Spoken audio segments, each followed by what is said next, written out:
Bienvenue pour la dernière conférence de l'UPP au Forum des pros de ce salon de la photo, pour aujourd'hui en tout cas. Ce soir, je suis accompagné de Mathieu Baudot et de Patrick Dijean et moi-même Pierre Morel. On est tous les trois photographes, on est tous les trois membres de l'Union des photographes professionnels, la première organisation de défense de la photographie professionnelle en France qui compte plus de 800 adhérents. Et on vous propose ce soir de discuter du thème des plateformes photographiques avec les trois personnes qui sont ici et puis pouvoir répondre à vos questions. Juste avant de laisser parler Mathieu, je vous fais un tout petit laïus sur ce que c'est qu'une plateforme de mise en relation entre des photographes et des clients, une plateforme photographique. Ce sont donc des entreprises sous différents statuts qui vont trouver des clients et les mettre en relation, ces clients, avec des photographes, donc j'imagine vous, et c'est de la mise en relation. Et cette mise en relation se contractualise de différentes manières, on va y revenir. Et c'est un peu tout l'objet de ce soir, savoir est-ce que c'est une bonne chose, quels sont les risques, les enjeux ou les bienfaits de ce type de fonctionnement. Voilà, alors je laisse la parole à Mathieu qui va faire une petite introduction, notamment sur le droit d'auteur. Bonsoir à tous, bienvenue. Mathieu Baudot, donc je suis adhérent de l'UPP et élu de l'UPP par ailleurs. Alors, il est allé encore plus rapidement que moi. La raison pour laquelle je prends la parole ce soir avant mes deux confrères, vous connaissez tous cette photo, je suppose. Alors, on ne va pas revenir sur le côté christique du Che Guevara, etc. Cette photo a été prise par un photographe qui s'appelle Corda en 1960, à La Havane, sauf erreur de ma part. Elle a été publiée un an plus tard dans la presse cubaine et après elle a disparu. Elle a été republiée au moment de la mort du Che en 1967 et là, on se retrouve avec tout ça. La différence, c'est que l'image du Che a été utilisée, la photographie de Corda a été utilisée sur différents supports, divers et variés. Eh bien, la particularité, c'est que le photographe Corda n'a jamais touché une seule fois un centime au titre de l'utilisation de sa photo. Pourquoi je vous dis ça? Parce que lorsque l'on est photographe, on vend des photos sur deux choses. D'une part, éventuellement, le temps passé, nos honoraires, mais par ailleurs, sur l'utilisation que l'on fait de la photo, c'est-à-dire la diffusion de la photo. Et dans ce cadre-là, lorsqu'on diffuse une photo, on cède des droits d'auteur. Pourquoi j'en parle ce soir dans le cadre de la plateforme, des plateformes dont vont parler mes deux confrères? Parce qu'il y a un certain nombre de plateformes aujourd'hui en France, ou dans le monde, mais en tout cas en France, qui sont OK pour payer des honoraires, c'est-à-dire du temps passé, mais qui refusent de reconnaître le droit d'auteur attaché à cette photo. Soyez bien vigilants tous lorsque vous vendez une photo. Cette photo, la plupart du temps, dans le cadre des plateformes, est utilisée sur les réseaux sociaux, sur des applications. Eh bien, vous n'accordez aucun droit, vous n'avez pas d'autres cessions de droits que celle-là normalement. Or, les plateformes peuvent très bien utiliser ensuite ces photos-là pour en faire autre chose. Alors là, on voit des assiettes, des porte-clés, etc. Mais ça peut aussi être un 4x3 dans le métro, un magazine, un flyer, des affiches, que sais-je. Et là, vous ne toucherez rien.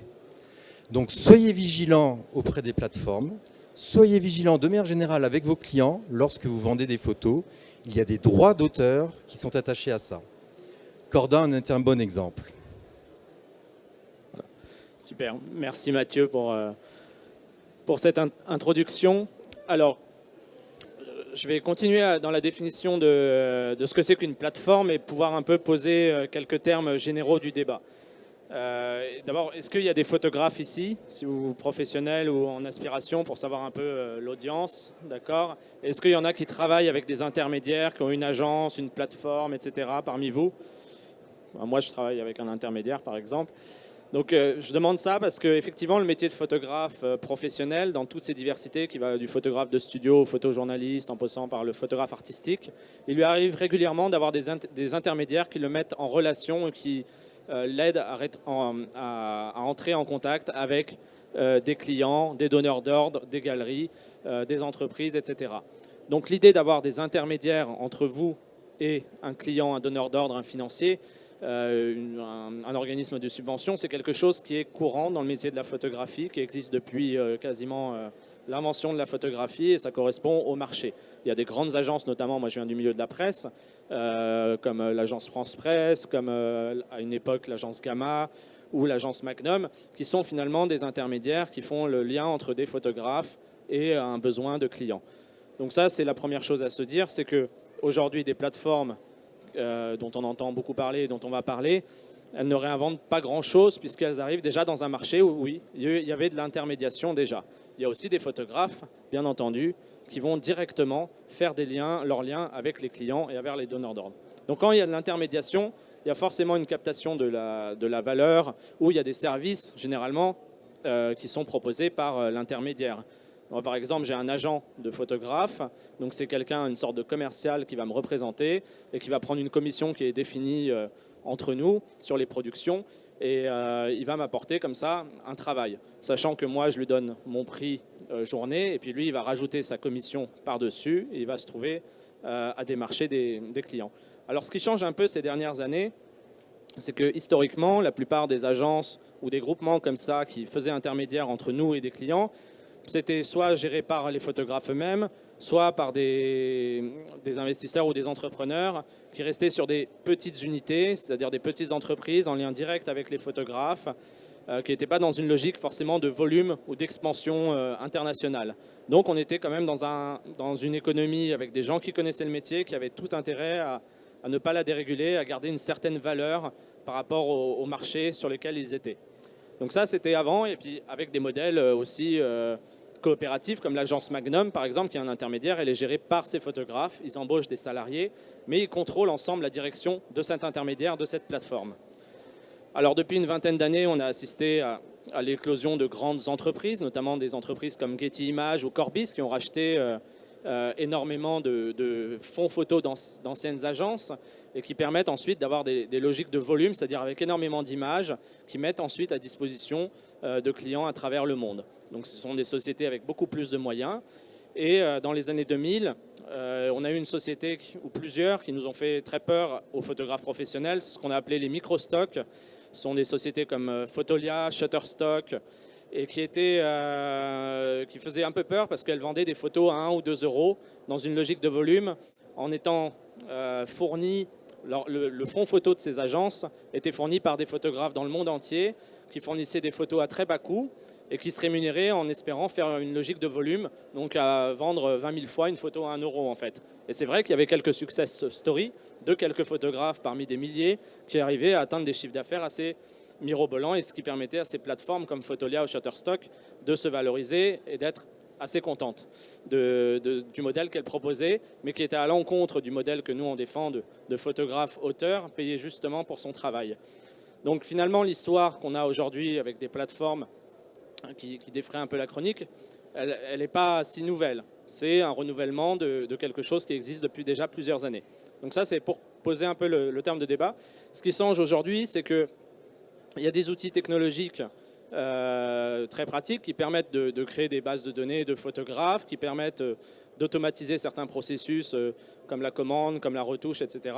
Ce qui permet à des plateformes d'être vraiment dans une logique de volume et d'aller chercher auprès de grands clients des besoins. Donc des plateformes vont par exemple aller chercher auprès d'une chaîne hôtelière ou d'une plateforme de réservation comme Airbnb un besoin, c'est-à-dire d'avoir des photos d'appartements rapidement et énormément d'appartements. Et du coup, la plateforme de mise en relation entre les photographes et ce client va se charger d'établir les commandes et les photographes vont réaliser ensuite les photos de ces appartements à la chaîne selon un cahier des charges très précis. J'espère que jusque-là, je suis assez clair. Et donc c'est ça aujourd'hui ce que c'est que ces plateformes. Donc elles sont, on viendra un peu plus dans le détail, dans un vrai besoin d'avoir des photographes pour réaliser les photos qu'elles ont prévendues ensuite à ces clients. Donc, dit ceci, ce qu'il ne faut pas oublier, c'est qu'une plateforme a besoin des photographes, mais les photographes n'ont pas besoin toujours des plateformes. C'est-à-dire que vous pouvez très bien vous débrouillez tout seul. Par contre, la plateforme, sans photographe, elle n'est pas capable de vendre sa matière première. Et ça, c'est important dans le rapport de force que vous pouvez penser plus tard par rapport à la valeur que vous pouvez avoir en tant que photographe et comment il faut envisager les choses. C'est se dire que la valeur première, elle est quand même apportée par les photographes. Et pour finir, alors ce petit mot d'introduction, je suis désolé d'être un peu confus. Ce qui est intéressant dans les plateformes dont on va parler, donc il y en a plusieurs noms aujourd'hui. Il y a une des plus connues ces derniers mois qui s'appelle Miro. Il y en a une autre qui s'appelle Ocus. Vous avez des plateformes comme Star of Service. Vous avez aussi des plateformes qui depuis longtemps mettent en relation. Alors ça ne concerne pas que les métiers de la photographie en plus. Il y a des métiers de développement web par exemple, les graphistes, les vidéastes sont des métiers indépendants qui sont aussi mis en concurrence via des plateformes. Donc vous avez une plateforme française qui s'appelle Malte, qui auparavant s'appelait Upwork, qui met également en relation, ils ont une base de données de freelance créatifs et des clients qui ont besoin de ces freelances, et du coup vous êtes mis en relation via la plateforme. Donc ça, c'est un peu les plateformes françaises qui existent et dont on va un peu parler ce soir. Ce sont les plateformes qui s'inscrivent dans l'économie du web, dans l'économie, dans un modèle d'entreprise qu'on appelle un peu start-up, c'est-à-dire avec une rentabilité qui n'est pas toujours là dès les premières années d'exploitation. La plupart d'entre elles sont déficitaires, c'est-à-dire qu'elles ne sont pas soutenables. Elles perdent de l'argent chaque année, donc elles dépensent plus qu'elles ne gagnent. Et elles financent cette perte en levant des fonds énormes, ce qui fait la une des grands titres, auprès d'investisseurs externes. Donc ce ne sont pas des plateformes qui sont gérées par et pour les photographes, mais qui sont bien gérées par et pour des investisseurs externes qui essayent de capitaliser à long terme sur la future rentabilité probable de ces entreprises. Pour ce faire, comme elles sont déficitaires, elles ont un grand déficit d'image et du coup elles communiquent énormément sur les bienfaits présupposés qu'elles peuvent apporter à l'ensemble des photographes, puisqu'elles ont un déficit d'image, étant donné qu'elles font du low cost. Elles doivent contrebalancer ce déficit d'image en communiquant, en disant qu'elles vont aider les photographes, permettre aux photographes de s'en sortir de la précarité. Et du coup, c'est assez stimulant de travailler sur ces plateformes parce que leur système est tellement bancal que le discours est un peu hypocrite et ce qu'on va essayer aussi, c'est de réfléchir avec vous sur comment un peu déconstruire ce discours de on est une plateforme, on va aider tout le monde, mais finalement la valeur ou l'argent qui est produite, ça sera qu'à notre seul profit et pas au profit des photographes. Je ne sais pas si jusque-là c'est encore clair. Alors, je continue, et puis après Alors, voilà. Les citations qu'on a prises ici sont issues d'interviews de directeurs ou de présidents de plateformes françaises et sont un peu les éléments de langage, comme on dit en politique, et qui sont assez intéressants. Et voilà, les plateformes vont toujours dire, oui, on est là pour aider les photographes, parce qu'effectivement, on fait un métier où il y a une telle précarité, une telle demande. Le métier fait rêver de photographe, pas de diplôme pour l'exercer, pas de ticket d'entrée, entre guillemets. Le ticket d'entrée est assez simple. Aujourd'hui, n'importe qui peut acheter un appareil photo, commencer à les mettre sur Instagram. Donc c'est un métier extrêmement accessible, avec beaucoup de gens qui veulent faire ce métier, et à juste titre. Et c'est un merveilleux métier, mais du coup ça implique, je pense, une responsabilité des donneurs d'ordre, donc ceux qui vont capter votre valeur, ceux qui vont utiliser vos photographies. Ils profitent allègrement de cette masse, de ce réservoir de travailleurs photographes précaires ou précaires en devenir qui ont envie de faire ce métier-là. Donc elles savent que les gens sont en attente, donc elles vont vous dire qu'elles vont vous aider. Alors, il y a des photographes qu'on ne cible pas, bien entendu. Nous travaillons avec tous ceux qui ont du mal à trouver des clients et qui peinent à se rémunérer. On leur apportera plus de clients. Je crois que c'est toi qui me disais sur cette phrase, il y avait quelque chose d'assez juste, elles n'apportent pas forcément plus de clients. Je ne sais pas si tu veux réagir. Alors, le point, c'est le partage de la valeur ajoutée. Comprenez bien une chose, quand vous êtes un nouvel acteur sur un marché, soit vous augmentez le panier moyen et vous vous rémunérez sur cette augmentation du panier moyen. C'est ce que fait un restaurateur quand il prend un coefficient de 4 sur la bouteille de vin que vous pouvez acheter, c'est votre grossiste. C'est ce que fait les agences de communication quand par rapport au prix d'une journée d'un photographe ou par rapport aux sessions de droit, elles prennent un coefficient pour conseiller le client. C'est ce que ne font pas les plateformes. Les plateformes, elles gardent le gâteau à peu près intact et elles vous diminuent votre part. Ça s'appelle une commission, mais ça ne s'appelle pas la création de valeur. On peut même dire que cela s'appelle de la destruction de valeur. Je vais vous donner un exemple, c'est le marché des télécoms. Le marché des télécoms, est-ce que quelqu'un peut me dire ici qui paye son forfait téléphonique plus de 20 € par mois? Non. Ben oui, forcément. Maintenant, vous avez des offres à 1 €, à 4 €. La destruction de valeur dans le marché des télécoms, elle existe depuis quelques années. Il y a eu une guerre des prix, il y a eu une concentration des acteurs, mais les actionnaires de ces compagnies-là ne sont jamais revenus dans leurs fonds, d'accord ? France Télécom cotait à une époque 199 euros, d'accord ? On est plus proche des 10 euros aujourd'hui, divisé par 10. Donc la création de valeur, elle nécessite que le prix client final soit augmenté. Aujourd'hui, les plateformes, elles tendent à arriver sur des marchés à maturité et à rentrer par le prix le plus bas pour avoir un maximum de clients et se revendre. Donc ne vous trompez pas, la marge qu'ils font, globalement, c'est votre commission. Et donc le point très important, c'est qu'ils n'augmentent pas, entre guillemets, la part de la valeur qu'il y a sur le marché, ils en captent une part plus importante. Le deuxième point fondamental, c'est que si vous prenez l'exemple d'une société de taxi ou d'une société à Accor pour créer des chambres d'hôtel, vous aviez avant l'obligation d'acheter une voiture et ensuite de payer une licence de taxi. Et vous aviez l'obligation, quand vous étiez un hôtelier, d'avoir un hôtel, de construire, ainsi de suite. Désormais, tous ces gens-là ont réussi de façon très intelligente à faire en sorte que globalement, l'actif, c'est vous qui l'apportez. Donc en tant que photographe, c'est vous qui vous êtes formé, c'est vous qui achetez votre matériel, c'est vous qui payez votre RC Pro, c'est vous qui achetez vos ordinateurs. On peut considérer qu'un photographe, pour le mettre au travail en 2019, il faut au minimum 15 000 euros. Ces 15 000 euros, ils ne les ont pas. Et pourtant, ils les revendent à leurs clients. C'est vous qui en avez fait l'investissement. C'est en ce sens qu'on appelle ça de l'ubérisation. Pourquoi ? Parce que le principe d'Uber, c'était vous achetez une voiture, vous devenez chauffeur, vous êtes auto-entrepreneur, mais si vous débranche de l'application, vous n'existez plus. Et donc, il y a une requalification dans certains pays des contrats de travail en contrats de salariat. Et il y a un risque de dépendance exact parce que finalement, vous n'avez plus l'intermédiation du client final. Or, tous les économistes vous le diront, ceux qui possèdent le client final possèdent le pouvoir. Le jour où vous êtes un photographe qui est, entre guillemets, nourri par des missions de plateforme, le jour où pour X ou Y raison, vous avez des petites étoiles qui s'affichent en moins, alors d'abord, vous pouvez arriver à être complètement obsédé par les petites étoiles. Deuxièmement, vous avez un risque d'être déréférencé et puis votre chiffre d'affaires n'existe plus. Je vous rappelle qu'en tant que commerçant, vous avez le droit de céder un pas de porte pour ceux qui sont artisans. Donc votre pas de porte n'existe plus.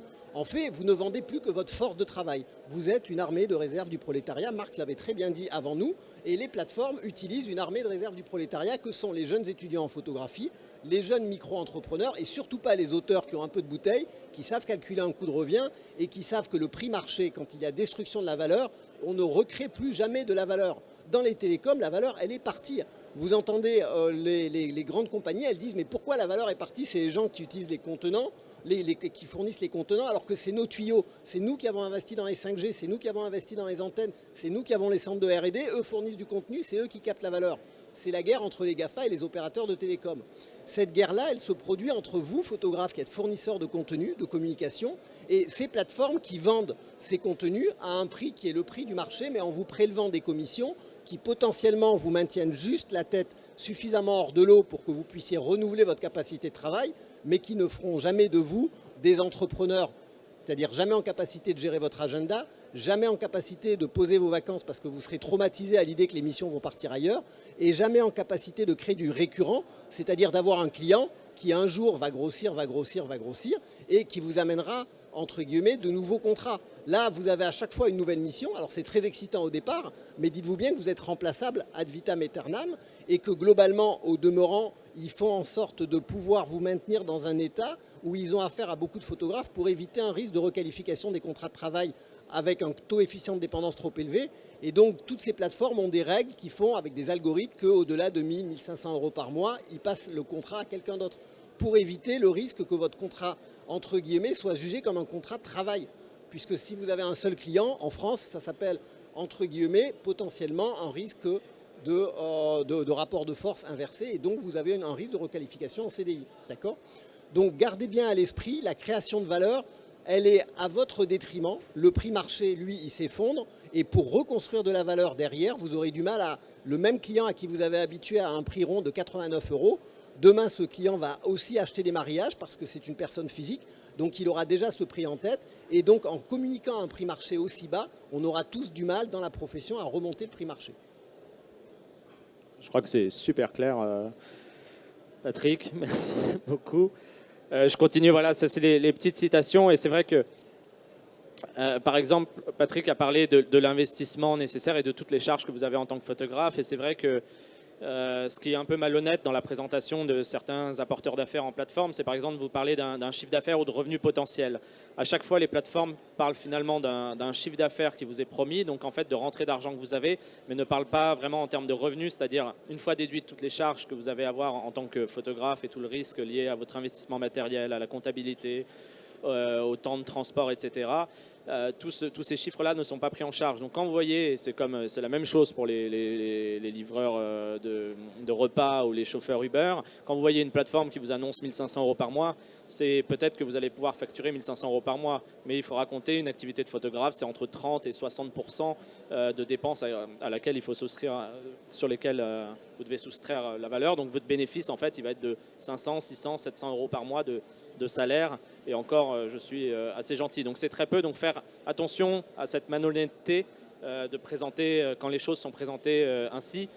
De même, souvent la plateforme, voilà, comme vous avez vu, certaines plateformes vous disent qu'on gagne du temps parce qu'effectivement dans le cas d'une plateforme comme Miro, la post-production est prise en charge, donc c'est une valeur, c'est quelque chose qu'ils utilisent comme une plus-value par rapport au travail de photographe. On doit assumer cette post-production, mais aujourd'hui, voilà, quand on parle de faire un shooting en 35-40 minutes pour être photographe professionnel ou n'importe quel autre photographe professionnel, on sait qu'il y a un temps sur place, il y a des aléas, il y a énormément de choses qui rentrent en compte et qui font que c'est impossible, à moins de bâcler son travail, de faire quelque chose comme ça en 35 à 40 minutes, ou à moins d'être dans une logique d'ultra rapidité, compétitivité.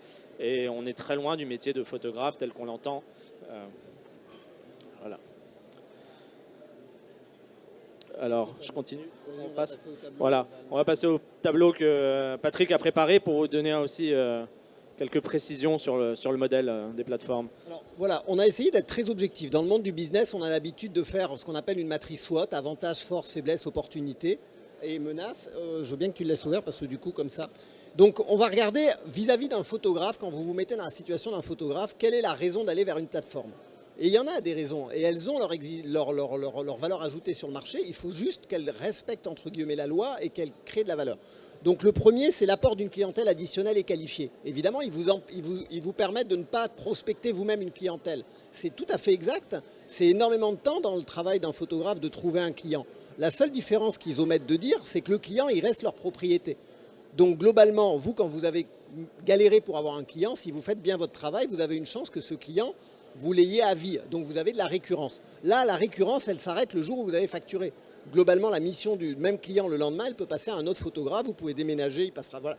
Donc globalement, gardez à l'esprit, oui, elles vous font économiser du temps de prospection, mais c'est aussi un peu votre travail. L'intuitu personae qui vous permet de facturer peut-être un peu plus cher, il est là aussi, mais surtout le client reste votre propriété, ce qui n'est pas le cas. Donc votre client, vous ne pourrez pas le revendre, vous n'avez pas de pas de porte, vous ne le maîtrisez pas, et quand vous ne maîtrisez pas le client, globalement, c'est à peu près la définition d'un salarié, c'est-à-dire que vous ne maîtrisez rien. Or, si vous êtes entrepreneur et indépendant, votre but, c'est de pouvoir gérer votre entreprise comme vous le voulez. Donc, le client, vous ne l'avez plus. Par contre, c'est vrai qu'il vous a été apporté par quelqu'un d'autre. Le problème, c'est qu'il est déjà qualifié, il a déjà été éduqué avec un prix marché, et voire même, votre liberté créative, elle est limitée par un cahier des charges qui fait qu'on ne va pas beaucoup parler de style, on va juste parler de rendu. Deuxième point. Le lissage du chiffre d'affaires sur les périodes creuses, ben c'est exact. Ils vous disent, ben oui, quand vous n'avez pas de clients à facturer, pas de mission, pas de post-production à faire, au lieu de passer du temps à conquérir un nouveau client, regardez, il y en a plein qui attendent, on va vous les apporter. C'est tout à fait exact. Le seul petit problème, c'est que, on l'a vu tout à l'heure, vous ne créez pas de la récurrence. Et puis globalement, que vu la marge que vous avez sur ces missions, quand vous calculez réellement votre net, vous êtes à peine au-delà, on va dire, du SMIC. Et donc, est-ce que vous faites ce métier pour être rémunéré au SMIC? Ça, c'est une question que vous pouvez répondre uniquement en vous regardant le matin et en vous rasant, pour les messieurs. En ce qui concerne les retouches, donc là, on rentre sur un point très important.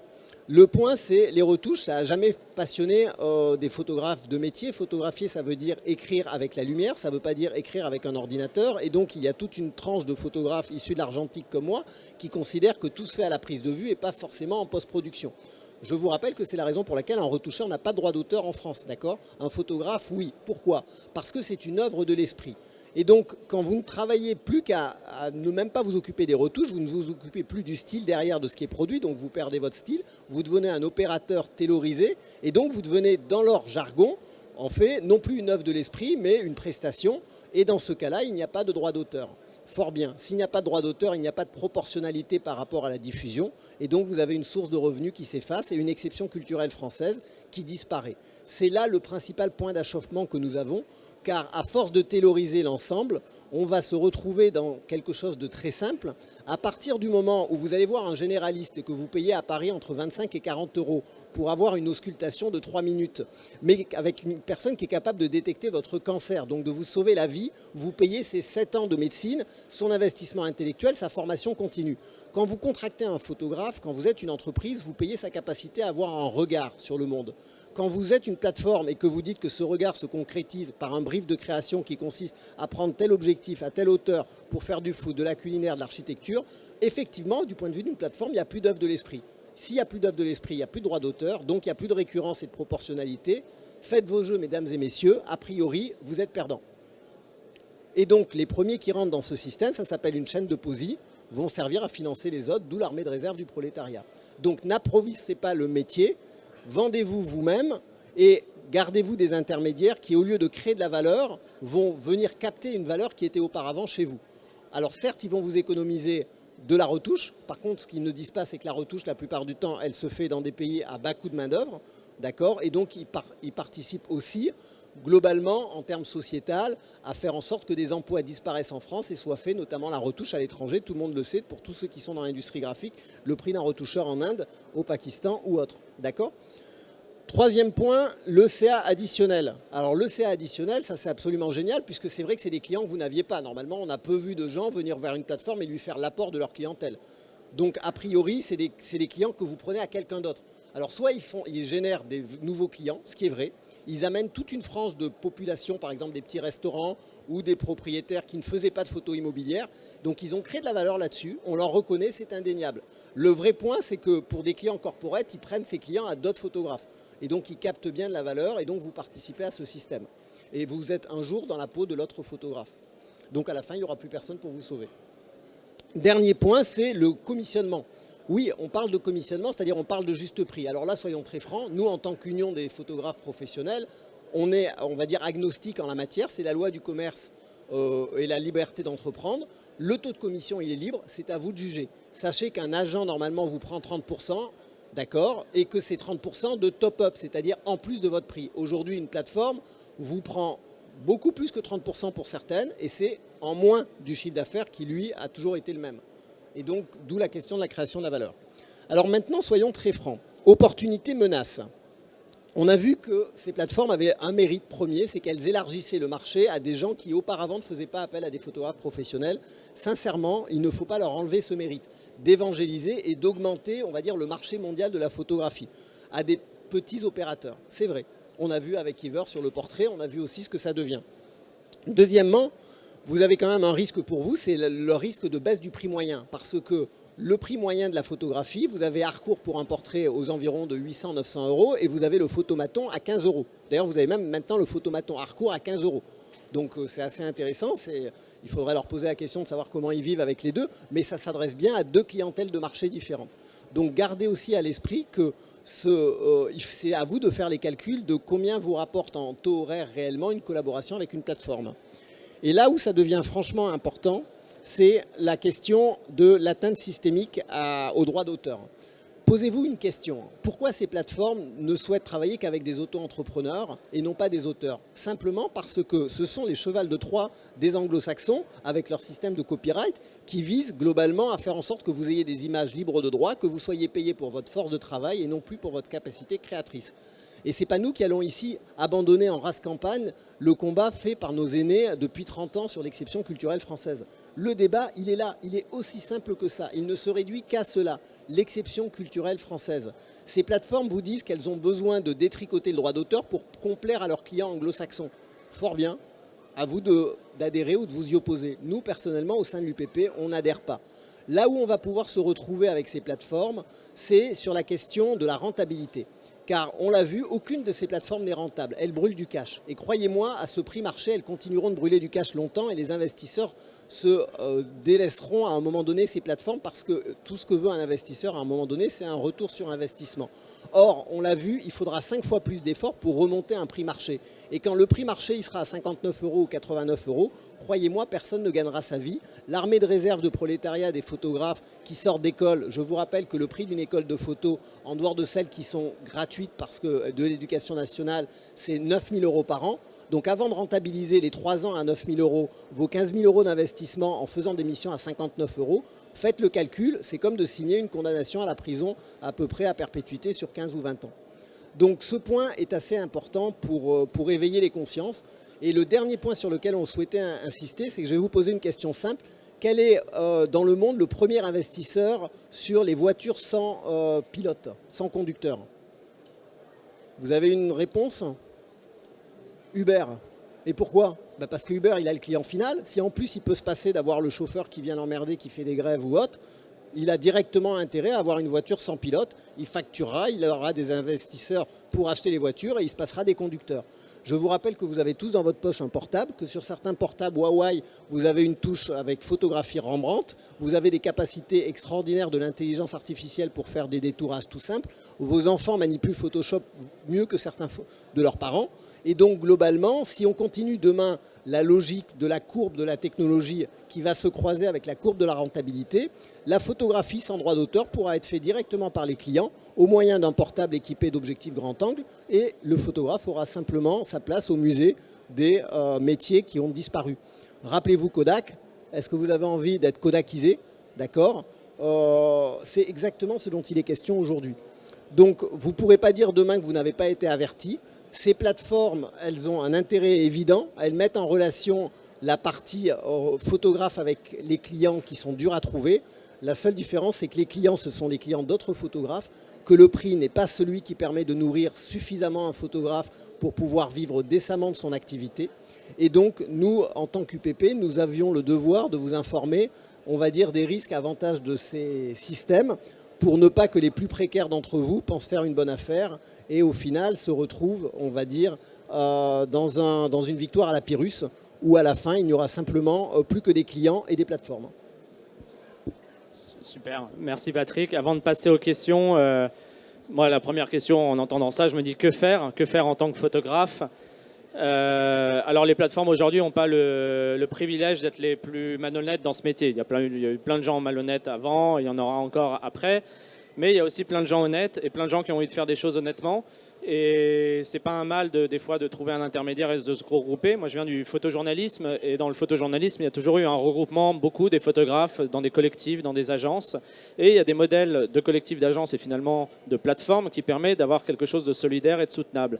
Et je vous invite à regarder deux choses quand vous avez une plateforme ou une proposition comme ça d'intermédiaire, c'est de regarder où va le capital, comment est partagé le capital, c'est-à-dire finalement la question de la valeur que vous apportez, le capital social de l'entreprise ou de l'association, etc. Et quelle est la gouvernance de cette organisation. Alors le capital c'est super important, ça veut dire quand vous, parce que vous apportez une valeur, et si vous travaillez avec une plateforme capitalistique classique comme Miro, vous n'avez pas d'accès au capital, donc le capital est partagé entre les investisseurs et peut-être les fondateurs d'une plateforme comme Miro, mais pas du tout, même pas forcément les salariés, et du coup la plateforme peut être revendue à un moment, elle aura gagné beaucoup d'argent grâce à vous, mais vous ne gagnerez rien du tout sur les actions qui ont été vendues et valorisées. Donc c'est très important dans un projet d'entreprise ou d'association, de fondation, de regarder est-ce que vous avez accès au capital de l'entreprise. Et ça, il y a beaucoup de plateformes qui sont, l'agence Magnum est la plus connue, mais il y en a d'autres aussi en France, je pense à Tendance Floue, un collectif de photographes-auteurs basés à Montreuil, qui sont sous forme de coopératives par exemple. C'est-à-dire qu'ils contrôlent ensemble, la valeur de l'entreprise. Et si l'entreprise est bénéficiaire et revendue, chacun est rétribué à sa juste part. Donc c'est la première chose à regarder. La deuxième, c'est la gouvernance. La gouvernance, c'est vous êtes contributeur à un projet d'organisation, de plateforme, etc. Quels accès vous avez, quels moyens démocratiques vous avez pour vous faire entendre, pour discuter des contrats, de la stratégie de l'entreprise, de la plateforme, de l'agence. Donc est-ce que c'est une association et vous êtes au conseil d'administration et comme ça vous pouvez décider ensemble de la stratégie à mener? Est-ce que c'est une entreprise qui laisse la place à ses photographes? Et là il y a des modèles qui existent et des modèles qui sont inventés. Et quand vous avez ces deux choses qui sont vraiment structurantes et qui ne sont pas juste des mots en l'air, d'entreprise libérée, on est tous ensemble et les plateformes jouent beaucoup sur ça. On est une communauté, vous allez voir, etc. On va tous ensemble dans le meilleur des mondes. Il faut vraiment regarder dans les détails. Généralement, plus il y a de paillettes, plus il y a d'embrouilles derrière. Et plus on met de paillettes, c'est plus pour cacher que vous n'avez pas votre mot à dire, etc. Et dans le photojournalisme, je sais que c'est très important parce qu'il y a eu énormément d'agences avec des escrocs, avec des gens qui ont fait travailler beaucoup de photographes, de jeunes photographes, sans forcément les payer tout de suite, en revendant les images régulièrement, qui ont fait faillite ensuite. Et ça, ceux qui connaissent l'histoire du photojournalisme le savent que trop bien. Dans le photojournalisme, voilà, des patrons d'agences peu scrupuleux, on en a connu beaucoup et qui se font aux dépens des photographes parce que les photographes ont envie de travailler, ont envie d'avoir leurs images diffusées. Donc il faut mettre en place des mécanismes coercitifs. Les agences existent. Pour les connaître après, c'est le travail du photographe, se renseigner. Quand vous entendez parler d'une plateforme qui vous contacte, c'est d'essayer de trouver sur Internet, sur des groupes de photographes, qui a travaillé avec cette plateforme. Est-ce que c'est un bon plan? Est-ce qu'on gagne beaucoup d'argent? Quel retour vous avez sur cette agence ou collectif? Si vous trouvez rien qui vous plaît, peut-être rien ne n'empêche de monter soi-même un collectif, une structure qui vous permette de trouver des clients et puis de rester comme ça, à l'instar des AMAP par exemple pour l'agriculture, vous restez en circuit court, vous contrôlez votre outil de diffusion, de production et de recherche client et vous en avez la maîtrise et je pense que c'est un beau projet de société parce que voilà, c'est pas rentrer dans une logique de volume et d'expansion à tout va, mais c'est de se dire c'est se réapproprier son moyen de production et son moyen de diffusion. Et c'est quelque chose qui touche beaucoup à la liberté de pouvoir entreprendre sainement et solidairement. Et donc ça, c'est l'alternative sur laquelle je vous invite vraiment à être vigilant. Et puis ensuite, pour ceux qui travaillent dans les médias ou aux autres, à partager tout ça et à dire attention aux gens, faites attention à ce modèle d'entreprise prédateur, à l'instar de ces plateformes dans la photo, mais aussi dans d'autres plateformes dans notre société. On peut penser à Booking.com, à Airbnb, etc., qui ne créent pas forcément de valeur, ou alors qui créent de la valeur, mais sur le dos d'autres parties prenantes. Voilà. On va passer aux questions, du coup, si vous avez des questions, qu'on peut tenter d'y répondre. Est-ce qu'il y a des questions ou des remarques, ou des interventions, des témoignages? Bonjour. Je voudrais savoir la création d'une agence, parce que j'ai fait partie d'une agence quand j'étais beaucoup plus jeune, donc je voudrais savoir ça rentre dans quel cadre. On agit dans quel cadre au niveau fiscal, j'entends. Les plateformes ou les agences, aujourd'hui, elles sont de plein de formes différentes. Soit ça peut aller du collectif informel, ça peut aller au groupement intérêt économique. Après, il y en a qui sont en forme associative. Moi, Divergence Images, dont je fais partie, on est 130 photographes. On diffuse nos images, on garde les droits d'auteur sur nos images, on contrôle chacun avec les clients nos images. Donc, on est une association loi 1901 avec une comptabilité. On n'a pas de bureau, on a juste un comptable. Et ensuite, il y a des agences qui sont en forme SARL, SAS, etc. Donc tout est possible, ou même sous forme coopérative. Et certaines, ensuite, pour la presse, peuvent avoir un agrément d'entreprise de presse. Donc voilà, ça dépend après du modèle. Voilà, tout est possible. Et certaines même font des fondations à côté pour récupérer de l'argent. Ouais. Est-ce qu'un photographe-auteur peut s'inscrire dans ce genre d'association ? Moi, je pense à une Scope, d'ailleurs. Oui, tout à fait. Après, il y a des mécanismes qui permettent de savoir comment ça se jugule fiscalement. C'est-à-dire que si une agence, elle peut vous salarier, donc après, vous devez, comme l'AFP, l'agence France Presse, donc on pourrait dire une grande plateforme d'information finalement, elle salarie une grande partie de ses photographes. Du coup, ils ont une sécurité de l'emploi, ils participent via les instances syndicales à la direction aussi de l'entreprise de l'AFP. Donc ils restent auteurs parce qu'en tant que journaliste ou photographe à travailler tous les jours, ils ont des droits d'auteur sur leurs photos, mais ils ont aussi un salaire. Et après, tout est possible en termes de statut. Vous pouvez être auteur et puis appartenir peut-être à une scope. Et puis après, c'est des mouvements financiers à faire pour que ça rentre dans les clous légaux, mais c'est tout à fait envisageable. D'autres questions ? Sur de la photo purement technique, est-ce que le photographe a encore une valeur ajoutée, contrairement au photographe de reportage où là, clairement, une intelligence artificielle ne pourrait pas le faire? C'est un peu la même question avec les marins embarqués dans le Vendée Globe avec des assistants médicaux, vocaux ou autres. Il y a aujourd'hui des consultations médicales qui peuvent se faire à distance. Vous serez bien content d'en avoir quand vous êtes au fin fond de la brousse. La photo technique, sans cahier des charges, sans échange, sans connaissance du métier, c'est pareil. Aujourd'hui, l'intelligence artificielle, les bases de données permettent de faire beaucoup de choses. Est-ce que des compagnies qui sont capables de faire voler des avions et les faire poser ont enlevé les pilotes Non, pourquoi? Simplement parce que les passagers ne veulent pas monter dans des avions où il n'y a pas de pilote, et pourtant ce sont les pilotes qui les scratchent, et c'est statistique. Simplement, il y a un ressenti humain, d'accord? Dans l'aviation civile, il y a beaucoup plus de morts liées aux pilotes qu'aux machines, d'accord? Pour autant, on vient de voir avec Boeing ce qui se passait quand on laissait les machines au contrôle et qu'on ne formait pas les pilotes, les avions se scratchaient, et ça fait une des premières capitalisations du SBF 120 qui est complètement en berne, simplement parce que des gens ont oublié l'humain, d'accord? Et il s'appelait Boeing. Heureusement pas Airbus, mais ça aurait pu nous arriver, et c'est exactement la même chose dans la photo. Donc si vous enlevez l'humain au contrôle, globalement, la photo technique, c'est aussi de la photo avec de l'humain. Et au final, ce que vendent les entreprises, c'est leur image. Et quand l'ensemble des images sera nivelé à l'image d'Instagram, quand vous avez des chefs de cuisine qui se plaignent aujourd'hui de devoir passer plus de temps à faire le dressage plutôt qu'à faire la cuisson et leurs plats, et qui donc, en termes de coût de revient, sont obligés de faire des jolis plats, mais qui sont moins bons parce que leurs photos sont sur Instagram, vous comprenez la difficulté, la nécessité de préserver l'exception culturelle. Je vous rappelle que McDonald's n'utilise plus d'ingrédients pour faire ses publicités. Ce sont des montages avec du caoutchouc, des choses comme ça. Il n'y a même plus de matière première sur la photo. Donc la photo technique, si c'est en ce sens que vous l'entendez, effectivement, elle n'a plus besoin. Mais globalement, en tant qu'investisseur, McDonald's aujourd'hui, ce n'est pas une très bonne affaire. Ils ont quelques soucis. Et c'est l'avenir de pas mal de sociétés qui ont oublié l'humain. Et je vous rappelle qu'en tant que photographe, vous êtes des photographes de l'humain et du vivant.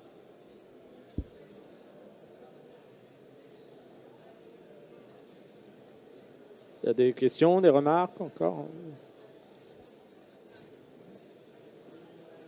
Excusez-moi, je suis arrivé en cours de séance. Je voudrais savoir, alors vous disiez qu'apparemment, la technique de transformation de l'image, c'est une plus-value ou c'est un moins?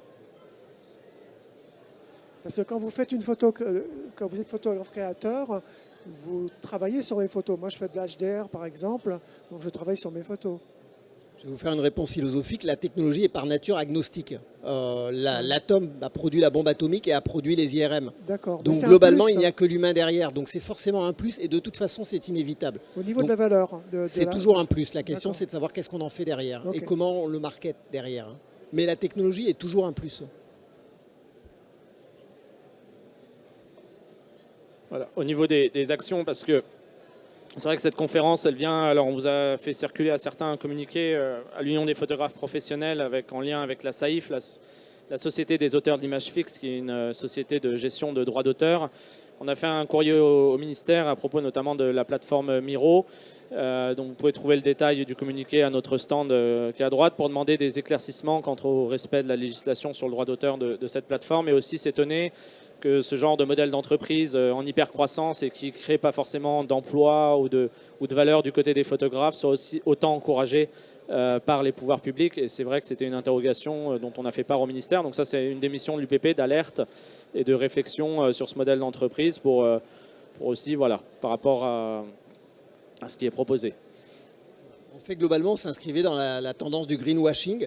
Donc quand on parle de quelque chose, quand on parle d'une valeur sociétale ou autre, posez-vous toujours la question de ce qu'il y a derrière, et dites-vous que c'est aussi le principal angle d'attaque pour vous défendre si vous êtes en concurrence avec des plateformes et des prix cassés face à vos clients, c'est de les interroger sur leurs propres engagements sociétaux.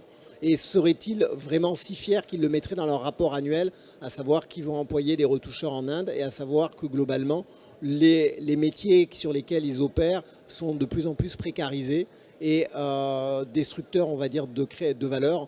Donc posez la question à vos clients institutionnels, posez la question à vos clients qui font appel à ces systèmes de la compatibilité de leurs valeurs et de leur propre RSE avec ces plateformes. Et vous verrez que si vous avez un haut niveau de relation, vous aurez des gens qui vont à un moment donné vous rejoindre et donc accepter de payer différemment ou de désintermédier.